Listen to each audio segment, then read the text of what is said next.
Hello everybody, welcome to Red Tool House. On this video I wanted to give some updates of what's been going on around here. Well, it's been quite a while since I've done some updates as far as the pigs and the chickens and all that goes. Some of you had asked in some previous comments what's going on, so I thought it'd take some time to do some updates. We're actually getting our first snow of the year. Here it is January the 20th, and we're just now getting our first snow, so it's been a really mild winter.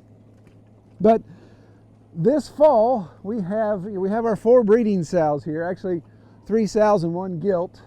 The angry one walking back and forth there, that's Matilda. She hasn't been bred yet, so she's a gilt. Actually right now she's been bred. So she and her mother, this is her mother right here, Mercy, both of those are bred. So 2 of the 4 are bred. Abigail, the Hampshire pig there, I'm kind of embarrassed to admit that I don't plan on breeding her. I really don't plan on doing anything with her. She's my very first pig, and I still can't bring myself to processing her. I know that's stupid, but it is what it is. That one, she has so much personality, more so than any of them, and I just can't bring myself to processing her. So she may end up being a farm pet. We'll see. She's a great pig.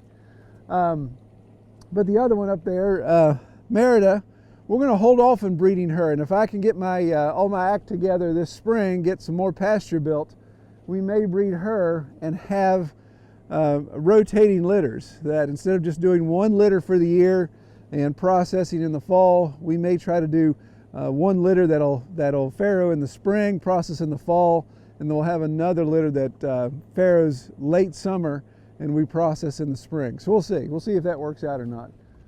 So right now this is Meredith. She's not bred, but we have the gilt, Matilda, and then Mercy are bred, and we used boar spray.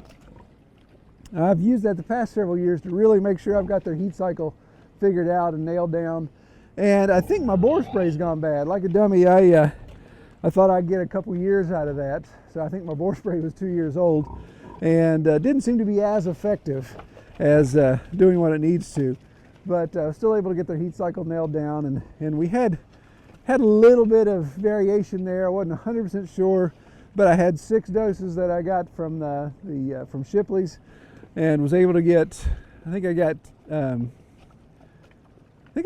at least 2 doses in each.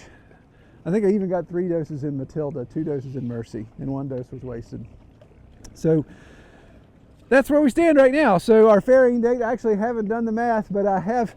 It's been beyond the last heat cycle, so I think it's been about 30 days since we bred. So neither of them have come into heat. So I know I've got 2 pigs that have settled. So I'll do the math and I'll post the farrowing date below, so we can figure out where we are on that. I haven't calculated that yet. Whew, boy, that wind is cold. All right. Well, something else we recently accomplished is we got our end walls built for the hoop house. And again, this project was supposed to be done before we started seeing this fall from the sky, and here we are again near the end of January and we're still not complete. But we framed this out with the 2x4s that we milled here recently. These are pine 2x4s. Milled those out, got them in place, and the last thing we really need to do is I've got conduit rails that I need to put on to keep all my conduit tops together, and could possibly do a center beam, not sure yet. And then we've got the plastic already, just need to wrap it up. So it's just one of those things. I would complain about it raining. It's not raining right now, obviously, but we've just had so much rain, hadn't been able to get much done when it comes to this type of stuff, because it really is just it's been raining every weekend, and it seems like almost every day it's been raining. But again, the game plan, for those of you not sure or certain what we're doing here, we want to do double duty. We'll have the chickens in here. This is supposed to be their winter retreat for the winter season, to be in here. Tons of wood chips piled up. That's what this pile under the snow is already, is a good pile of wood chips. A lot of wood chips for them to go through and just really, churn that carbon, put their poop, their nitrogen into it, and really get that supercharged. And then that back door will have a little area for them to get outside to have access to the little stream there so they can have water. That's supposed to be their winter abode, and then in the spring we move them back out on the pasture. But again, we'll probably be done with winter by the time we get this ready to go in. We'll see how it goes with all this crazy weather. So one more update, simple update, is Camlin's chickens. Again, for those of you following the channel, Camlin has 13 layer hens that we have in this small mobile coop, what we call the phone booth coop. You've probably seen videos of it falling on me and almost killing me. Video here. But we've moved this thing around. I'm right here in the backyard. The house is actually right behind the camera. So we've got this electric poultry netting. We've been testing that, moving it around, seeing how well it holds up, how well the chickens respond to it, and how well it keeps predators out. And I have to say, even, I don't know if you can hear it clicking, it's grounding out. Even with that, we have had zero issues.